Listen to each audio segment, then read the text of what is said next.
이번 시간엔 정규화에 대해서 하겠습니다. 정규화는 영어로 이제 normalization 그러는데, 우리가 normalize 그러면은 이게 정상화하다 그런 뜻이잖아요. normalize. 그걸 이제 명사형으로 normalization, 정규화 그러는데, ERD를 완성시키는 이론입니다. 그래서 요 정규화 이론을 배우고 나면 또 아까 왜 ERD가 그렇게 나오는지 또 더 명확히 알 수 있게 됩니다. 지금 지난 시간에 했던 거, 그리고 이번 시간에 하는 정규화, 우리가 이번 학기 1학기 동안에 하고 있는 이 ERD 그리는 거는 지금 여러분 너무너무 중요합니다. 이거를 모르면요, 여러분들이 자바나 C, 뭐 펄, 파이썬 그런 거 아무리 잘해도 아무런 사이트도 만들 수가 없어요. 데이터베이스가 엉망으로 설계되면 사이트 자체가 엉터리가 되고, 나중에 개발하고 나서 뭐 SQL문을 써서 데이터베이스 넣고 빼고 하는 과정에서 엄청난 성능 저하가 일어납니다. 그러니까 데이터베이스를 제대로 설계하는 게 항상 모든 소프트웨어 개발의 시작점이다. 명심하셔야 됩니다. 정규화 먼저 보겠습니다. 정규화란 ERD 내에서 중복 요소를 찾아 제거해 나가는 과정.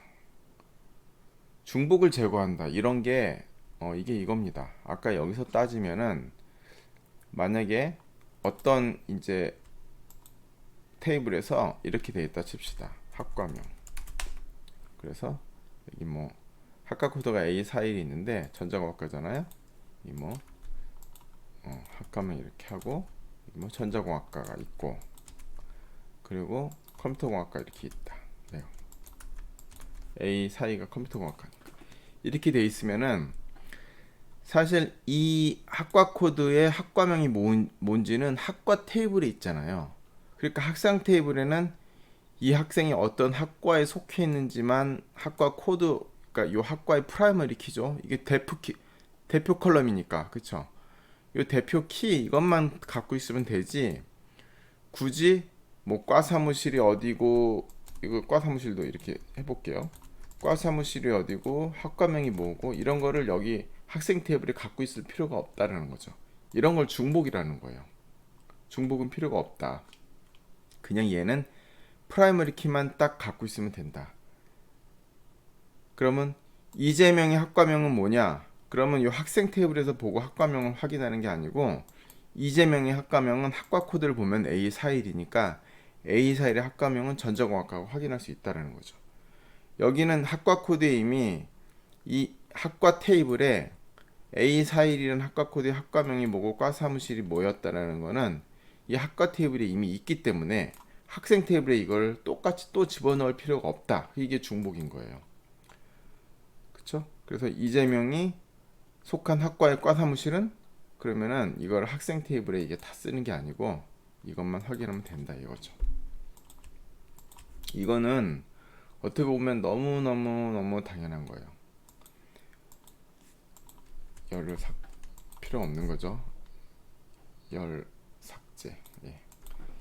보세요. 만약에 여러분들이 카페나 블로그에 글을 써. 그럼 어떤 아이디가 썼다라든지 그 아이디만 그 블로그나 카페는 갖고 있는 거예요. 그 아이디에 이메일이 뭐고 주소가 뭐고 뭐 이름이 뭐고 이런 것들은 블로그나 카페 테이블에는 없다라는 거죠. 블로그랑 카페 테이블에는 글쓴이의 아이디만 있는 거예요. 그리고 그 아이디에 속한 정보들은 회원 테이블에 들어가 있겠죠. 그렇죠? 회원 테이블에 있는 모든 정보가 지금 블로그나 카페 글쓴이 정보로 쫙 따라 붙을 필요가 없다. 그렇죠? 예. 그리고 이게 만약 아까처럼 이렇게 되면요, 또 무슨 문제가 있어요? 만약에 그 학과 코드가 뭐 컴퓨터공학과 이름이 만약 정보공학과로 바뀌어. 그게 정보공학과 바뀌었어. 그럼 이제 F랑 G가 이게 없는 상태에서는 얘는 그냥 A 사이 이렇게 갖고 있잖아요. 그럼 윤석열 A 사이니까 얘는 자동적으로 정보공학과가 됩니다. 그런데 만약에 여기다 이렇게 써놨으면은 학과명이 바뀌었다. 그러면 지금 여기 따라갖고 얘도 다 바꿔야지, 여기 얘도 다 바꿔야 되고 이렇게 복잡해진단 말이죠. 얘 모든 테이블에 중복된 정보를 다 찾아서 바꿔줘야 되잖아요. 그러니까 항상 프라이머리 키만, 자식 테이블에서는 프라이머리 키만 갖고 있는 겁니다. 예, 프라이머리 키만 갖고 있고 요 프라이머리 키에 해당하는 정보는 이 부모 테이블에 가문이 있다. 그래서 여기서는 학과명과 가사무시 필요 없다. 이게 중복 제거예요. 중복 제거란 뜻이. 한번 보겠습니다. 그래서 중복된 데이터는 많은 문제를 일으킨다. 정규화가 1차, 2차, 3차, 뭐 4차, 5차 쭉 뭐 그런 것들이 있는데 그런 거 다 필요 없고 3차까지만 알면 된다는 거죠. 3차 정규화만 알면 설계하는데 무리가 없다. 몇 가지 원칙만 지키면 정규화가 필요 없는 ERD를 설계할 수 있다. 이건 뭐냐면은 막 테이블을 만든 다음에 1차 정규화하고 2차 정규화하고 3차 정규화 하면 ERD가 완성이 되거든요. 그런데 애초에 원칙을 잘 지키면은 그냥 ERD를 만들고 나면 3차 정규화까지가 끝난다는 거예요. 노멀라이즈가 정상화 시킨다 그랬잖아요. 그러니까 ERD를 만든 다음에 1차, 2차, 3차를 하면은 좀 엉터리 ERD가 정상 ERD로 가는 건데, 우리가 이거를 미리 잘 원칙을 지키면서 만들고 나면 처음에 만들고 나면 이미 정상화가 끝난다라는 거죠. 보겠습니다. 먼저 1차 정규화, 제1정규화부터 보겠습니다. 엔티티에서 하나의 속성이 복수개의 값도로 설계되었을 때 하나의 속성이 단일 값을 설계할 값도로 변경하는 과정. 여기 보시면 3번의 취미는 등산 낚시, 4번호 뭐 이렇게 있으면은 이렇게 취미 여러 개를 한 곳에다가 이렇게 컴마 해서 찍지 않는다라는 거죠. 이거 너무 당연한 건데 제가 예를 들어 볼게요. 여러분들이 만약에 뭐 금전출납부, 가계부 그런 걸 써요. 그러면 10월 4일날 이래서 점심을 먹었으면 10,000원, 또 밥 먹으면서 뭐 술도 먹었다. 그러면 점심 뭐 술 이렇게 적겠죠. 여기는 뭐 밥 하고 여기 5,000원 이렇게 아마 적을 겁니다. 근데 누가 만약에 이렇게 안 하고 점심 밥하고 술 한 다음에 일단 10,000원 또 5,000원 이렇게 적는 사람 세상에 아무도 없을 거예요. 그렇죠? 이렇게 하면은 뭐 합계도 못 구하고 뭐 안 되겠죠. 보시면 이게 그런 겁니다. 여기다 등산, 낚시 이렇게 적지 않는다라는 거죠. 여기도 테니스, 등산 이런 식으로. 이게 정규화가 안 된 상태예요. 하나의 속성에 값이 복수계로 들어가 있는 거죠. 아까 여기 말씀하신 것처럼 금액에는 돈이 딱 들어가야 되는데 이 45,000원하고 한 개만 들어가야죠. 금액이. 그쵸? 항목도 여기 밥이냐 술이냐 하나만 들어간 거지, 이렇게 밥, 술 해갖고 두 개가 콤마로 이렇게 연결하고 이러면 이거는 잘못된 설계가 되는 거예요. 여기 분명히 이렇게 설계를 해야 되는 겁니다. 그래서 이렇게 되는 건 잘못된 거다. 그럼 이걸 어떻게 바꾸냐? 이것도 이제 요게 제일 정규화가 필요한 경우에요. 정규화 이전이에요. 이렇게 한 컬럼에 한 속성에 여러 개 속성을 쓴 게 있고, 또 하나는 또 다른 정규화가 필요한 경우인데 같은 속성이 여러 개가 나열되어 있는 거.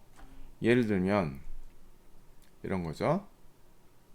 아까도 보시면 금액 이렇게 되어 있는데 여기다 뭐 금액 1, 금액 2 이렇게 해갖고 여기 점심 한 다음에 뭐 금액 2는 뭐 5,000원이다. 그럼 뭐 점심에 뭐 음료수 또 먹었으면 또 금액 3 해갖고 또 뭐 500원이다. 이렇게 적지는 않는다는 거죠. 이렇게 같은 속성의 컬럼들을 같은 속성, 금액이라는 같은 속성이잖아요. 같은 속성을 컬럼으로 쭉 나열해서 가격을 이렇게 쭉 적지는 않는다는 거죠. 그래서 뭐 이런 점심 이런 거 있어, 점심값, 뭐 점심값, 저녁값, 술값, 뭐 데이트 비용 갖고 뭐 항목 그냥 돈 뭐 이렇게 해서 뭐 점심은 10,000원이고 저녁은 5,000원이고 술값은 뭐 50,000원이고 데이트는 그냥 커피만 먹고 여친한테 다 부담시켰다 뭐 이렇게 이런 식으로는 설계하지 않는다라는 거예요. 그러면 2021년 뭐 10월 5일은 어떻게 돼요? 뭐 항목은 또 돈입니까? 그 점심 굶었어. 그럼 0. 저녁은 뭐 비싼 거 뭐 먹었어. 56,000원. 그리고 술은 안 먹었어. 0. 데이트는 뭐 안 했어. 0. 이런 식으로 쓰진 않잖아요. 그러다가 뭐 10월 6일 됐어요? 10월 6일 됐는데 만약에 이날은 뭐 점심 저녁 술과 데이트 말고 뭐 부모님께 선물 좀 했어요. 그럼 선물 또 이렇게 만들 거예요. 선물비 이렇게 쓰는 건 아니다. 이건 잘못된 거다. 그죠? 선물비 갖고 그러면 여기 다 0으로 되고 뭐 여기 선물은 뭐 10만 원짜리 선물했다. 이런 식으로는 잘못된 겁니다. 그럼 이렇게 안 하면 어떻게 돼요? 여기 점심, 저녁, 술값, 데이트 이런 식으로 가는 거예요. 그쵸? 그래서 점심은 10,000원이고 저녁은 5,000원이고 뭐 술값은 50,000원이고 데이트는 5,000원이고 이런 식으로 적는 겁니다. 여기는 이거 빼고요. 이거 안 적는 거예요. 삭제. 근데 다 10월 4일에 다 일어난 거죠. 그쵸? 10월 5일에 했으면 또 이제 2021 10월 05 이렇게 한다면 점심을 또 먹었어. 여기 점심 이거 10,000원짜리 먹었어. 그 다음에 이날은 점심만 먹었어. 이거 넘어가는 거예요. 그리고 이제 10월 06 그래갖고 또 이날은 점심 안 먹고 저녁만 먹었어. 저녁 50,000원짜리 먹었어. 그리고 뭐 이날은 부모님께 선물을 했어. 선물 뭐 10만원 이렇게 적겠죠. 그러면 나중에 같은 점심끼리 부분합을 하면은 그쵸? 점심 하면 이번 달에 점심을 20,000원을 썼다. 뭐 총합은 이걸 다 합치면 되고 그쵸? 그리고 저녁은 저녁끼리 합치는 거죠. 저녁끼리 부분합을 하면 또 5,000원하고 50,000원에서 55,000원이 됐다. 이런 식으로 설계를 한다는 거죠. 그쵸? 그래서 여기다 뭐 항목 쓰고 여기다 가격 쓰고 이해 가시죠? 이게 바로 제1정규화예요. 그러니까 여기서도 이렇게 하거나 취미 1, 취미 2, 취미 3 이렇게 하거나 이렇게 쓰는 건 잘못된 거다. 그럼 어떻게 쓰나? 이렇게 써야 된다는 겁니다. 그쵸? 그래서 사원 1번이 등산이고 1001번이 낚시고 또 사원에 1002번 테니스, 1002번 등산, 1003번 볼링 이런 식으로 해놓으면은 이제 이렇게 하는 거예요. 사원 1001번의 취미는 그럼 PK 요 사원 번호가 1001번인 걸 골라요. 그럼 등산하고 낚시 이렇게 되는 거죠. 그럼 취미가 등산인 사원은 그럼 취미가 등산인 건 여기랑 취미가 등산인 건 여기 첫 번째랑 네 번째 거잖아요. 그러면 사원 1001하고 1002. 1001하고 1002는 이 회사에서 아니면 뭐 이 학교에서 취미가 등산이구나. 이런 식으로 한다는 거죠. 그러니까 같은 속성은 한 컬럼으로 쓴다. 그리고 여러 행으로 이렇게 나열을 한다. 이것이 제1정규화입니다. 그러니까 테이블이 이렇게 됐다. 또는 이렇게 됐다. 이건 잘못된 테이블이다. 제1정규화 하기 전이다. 그럼 이렇게 한다. 그럼 이게 제1정규화가 완성된 테이블이다. 이렇게 보시면 되겠습니다. 그러니까 ERD를 그릴 때 이렇게 취미 1, 취미 2, 취미 3 이런 식으로 ERD가 만들어지면 안 되고 사원번호 취미 이런 식으로 만들어지는 겁니다. 그리고 이 두 개가 합쳐서 이제 프라이머리 키가 되겠죠. 그렇죠. 이제 두 개가 매핑된 사원하고 취미를 매핑한 매핑 테이블이에요. 결국은요. 이 매핑 테이블이 두 개가 같이 컴포즈 프라이머리 키로 해서 만들어진다. 요거 조금 복잡하고 어려울 수 있는데 이 판매 전표 이 전표를 데이터베이스에 저장한다. 그럴 때 테이블을 어떻게 설계하면 좋으냐 그 문제를 하는 겁니다. 사실 요거만 확실히 딱 알면은 우리가 지금 하고 있는 걸 완벽히 이해한다고 보면 됩니다. 일단 여기서 판매 전표에는 이 책에서 책에 그림 8-1에 나온 거거든요. 이 책에서는 요 세 개를 합쳐서 프라이머리 키로 그렇게 만들어 놨어요. 그래서 판매일자, 판매부서, 판매번호 합친 게 프라이머리 키예요. 요 합친 게 프라이머리 키라는 거는 이 번호가 뭐예요? 번호가 일자나 부서에 딸려 있다라는 거예요. 16-12 이렇게 나왔잖아요. 그러면은 이 판매 번호가 뭐 다음날 되면 다시 또 1번부터 다시 시작하고, 그 다음날 되면 또 1번부터 다시 시작하고, 아니면 부서마다 일련 번호가 따로 매겨져 있고, 이런 경우에는 판매 번호 하나만으로는 프라이머리 키가 안 되잖아요. 그럴 경우 이제 이 번호 자체가 일자에 소속되어 있는 거예요. 여러분들이 보면은 뭐 알바를 할 때 보면은 예를 들어서 편의점에 있다. 그럼 편의점의 그 판매 전표에 보면 전표 번호 같은 게, 아니면 어느 식당에서 이제 뭐 대기 번호 같은 거 있잖아요. 그런 번호를 말하는 거예요. 그런 번호는 오늘 되면 다시 1번 되고 내일 되면 다시 또 처음부터 1번 다시 시작하잖아. 이런 식으로 돼 있는 거는 이렇게 그 하나만으로는 프라이머리 키가 안 되고, 또는 일자나 부서에 이렇게 약간 종속되어 있는 정보일 때, 이럴 때 세 개 합쳐서 프라이머리 키. 그래서 지금 우리 체계에서는 요거를 합쳐서 프라이머리 키로 그렇게 지금 설계를 했어요.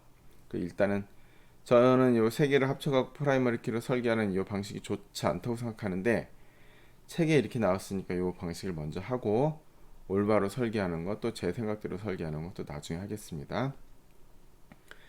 그리고 여기 보면 사원번호, 고객번호, 사원번호, 사원명, 뭐 부서번호, 부서명, 고객번호, 고객명, 고객 주소 이렇게 쭉 있는데, 그리고 결국 이거죠. 이 부서에서 이 영업사원이 어떤 고객한테 물건을 팔았는데 이 세 가지를 팔은 거예요. 그쵸? 여러분들 뭐 마트, 편의점에서 물건 사면 영수증에 품목이 쭉 나와 있잖아요. 그겁니다. 그래서 물건이 3개 팔았다. 그런데 이걸 테이블을 어떻게 설계하냐 볼게요. 만약에 이렇게 만들었다. 이 3개 프라이머리 키입니다. 그리고 부서명 여기 쭉 나오는 거예요. 부서명, 사원번호, 사원명, 고객번호, 고객명. 부서명, 사원번호, 사원명, 고객번호, 고객명, 고객 주소 있고, 제품이 3개니까 제품 1, 제품 2, 제품 3. 이름도 3개고 단가도 3개고 수량도 3개고 금액도 3개겠죠. 그러니까 제품 번호 제품 1, 제품명 1, 단가 1, 수량 1, 금액 1. 제품 번호 2, 제품명 2, 단가 2, 수량 2, 금액 2. 제품 번호 3, 제품명 3, 단가 3, 수량 3, 금액 4. 이게 지금 길게 하나로 테이블이 이어진 거예요. 지금 제가 너무 길어갖고 세로에 한 번에 나타내지 못해서 잘라놓은 거고, 요 밑이 여기 붙어 있는 겁니다. 이렇게 테이블을 설계를 하면 여기 있는 데이터를 모두 담을 수 있겠죠. 그런데 여기 보면은 똑같은 제품 번호인데 제품 번호 1, 2, 3가 있고, 제품명 1인데 1, 2, 3가 있고, 이렇게 같은 컬럼은, 같은 속성을 가진 컬럼은 가로로 이렇게 여러 개로 나타내지 않는다고 했잖아요. 여기서 취미 1, 취미 2, 취미 3 이렇게 안 한다고 그랬잖아요. 그냥 이렇게 만들어서 여기다 다 적는다고. 그러니까 이렇게 만들면 안 된다. 이게 정규화 이전이고요. 정규화, 제1정규화를 하고 나면 이렇게 바뀐다라는 거죠. 그래서 제품 번호, 제품명, 단가, 수량, 금액은 따로 1대 n으로 나누는 거예요. 이게 뭐냐면은 학생 한 명에 학과 하나에 학생 여러 명이니까, 아까 보시면 이걸 뭐로 예를 들을 수 있을까? 아까 그 ERD를 다시 보겠습니다. 우리가 요 ERD를 볼게요. 학과 하나에 학생이 여러 명이니까 학과가 부모고 학생이 소속 정보를 해서 여기 학과 코드가 바뀌잖아요. 여기요. 그래서 이게 부모, 자식지간인데, 이거 마찬가지예요. 1대 n이라는 거죠. 학과 하나에 학생 여러 명. 이거 보시면 전표 하나에, 지금 이게 판매 전표잖아요. 판매 전표 하나에 제품 여러 개. 그쵸? 그래서 전표 하나에 제품 여러 개. 그래서 제품 이렇게 돼 있고, 여기에 이제 여러 줄이 들어가는 거예요. 전표 하나에 내역이 여러 개가 들어가는 거죠. 그리고 얘는 판매에 소속돼 있잖아요. 그러니까 얘 프라이머리 키를 다 이제 부모 테이블의 프라이머리 키는 자식 테이블의 포린 키, 이 포린 키가 다 여기 붙어서 이제 들어오고, 그리고 판매 내역 1, 2, 3 해서 여기 일련번호를 붙인 겁니다. 그래서 일련번호를 붙여서 이렇게 설계를 했습니다. 책이 이렇게 돼 있어요. 이게 잘못된 설계는 아닌데 일단 책에 있는 대로 나간 다음에 제가 이걸 좀 더 좋게 한번 바꿔 보겠습니다. 근데 이 책에 있는 이 내용은 잘못된 게 아닙니다. 이 그림도요. 그러니까 이 그림이 가는 걸 이해를 하셔야 됩니다. 1대1이라는 게 중요하다. 판매 하나에 내역이 여러 개다. 이렇게 가는 겁니다. 제1정규화를 하면 이렇게 된다. 다음 제2정규화를 보겠습니다. 주 식별자의 종속된 속성을 제거한다. 이게 뭐냐 하면, 보세요. 제가 아까 전에 테이블 만들 때 여기 만약에 학과명이 이렇게 있어서, 그쵸? 학과명이나 과 사무실이 있고 A 사일에 해당하는 게 이렇게 붙어 있다. 그러면 얘 같은 경우는 학과명하고 과 사무실은 학과 코드의 종속 정보잖아요. 학과 코드가 정해지면 학과명이나 과 사무실은 여기에 따라서 저절로 정해지기 때문에 이게 필요 없다고 그랬잖아요. 이렇게 필요 없는 겁니다. 그러니까 중복 정보를 제거한다는 거랑 아까 여기서 말하는 종속된 속성을 제거한다는 거는 같은 말입니다. 제가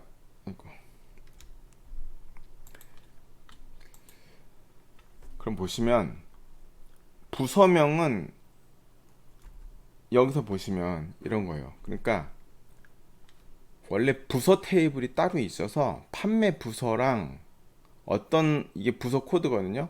부서 코드의 부서명이 새로 딸린 어떤 부서 테이블이 따로 있는 거예요. 거기에 부서명은 들어가 있겠죠. 그러니까 이 판매 테이블에서는 부서명은 필요 없다라는 거죠. 부서 코드가 있으면 부서명은 정해지는 거니까. 그런 걸 이제 제2 정규화라는 겁니다. 부서명은 판매 부서 번호에 의해서 결정되기 때문에 종속 정보라는 겁니다. 종속관계에 의한 데이터 중복 볼게요. 판매 부서, 아까 판매일자, 판매부서, 판매번호 이 세 개가 프라이머리 키고, 이제 부서명, 사업번호, 사업명 쭉 들어있어요. 그런데 이 부서명 DH01도 영업일부고 여기 DH01은 영업일부인데 여긴 DH01만 쓰면은 이 부서명 필요가 없다라는 거죠. 부서명은 부서 테이블에 들어가 있어야 되는 겁니다. 여기에는 필요가 없는 거죠. 이거 마찬가지로 여기 사업명도 마찬가지일 텐데 이제 부서만 먼저 볼게요. 그래서 원래 제2 정규화 이전에는 이렇게 돼 있는데 아까 제1 정규화만 마친 상태잖아요. 판매부서 부서명이 이렇게 딱 돼 있는데 이런 식으로 부서 번호를 여기 판매 부서라고 되어 있는 게 부서 번호예요. 부서 번호 부서명이라는 부서 테이블을 별도로 만들고, 그리고 나서 여기서는 판매 테이블에서는 부서명이 빠져야 된다는 거죠. 여기 부서 코드가 있으니까 부서명은 필요가 없다. 이게 제2 정규화입니다. 다음 제3 정규화 볼게요. 제3 정규화는 아까는 주 식별자에서 이게 주 식별자에 종속된 속성 제거인데 여기서는 주 식별자가 아닌 속성들 중에서 종속관계 있는 속성 제거. 이게 한번 보세요. 여기서 사원번호, 사업명, 고객번호, 고객명, 고객주소. 여기서 사원명은 사원번호의 종속정보고요. 그쵸? 고객명하고 고객주소는 고객번호의 종속정보예요. 그러니까 판매 테이블에 고객 번호만 있으면 되지 고객명하고 고객 주소는 필요가 없다라는 거죠. 얘는 고객 테이블에 따로 들어가 있어야 되는 거예요. 그렇죠? 사원 이름도 마찬가지로 사원 테이블에 들어가 있는 거지 판매 테이블에는 사원 번호 프라이머리 키만 있으면 된다는 거죠. 그러니까 이 테이블에서 포링 어떤 종속 정보는 서로 떼서 테이블을 별도로 만들고 프라이머리 키만 갖고 있으면 된다. 판매 쪽 이쪽은 좀 이따 보고 여기 먼저 보겠습니다. 그래서 제2정규화를 제3정규화를 하고 나면 이렇게 바뀌거든요. 그래서 여기 사원 테이블이 별도로 따로 빠져서 여기 사원 번호랑 사원 번호만 있고 사원명은 판매 테이블에서 빠지는 거예요. 마찬가지로 고객 정보도요.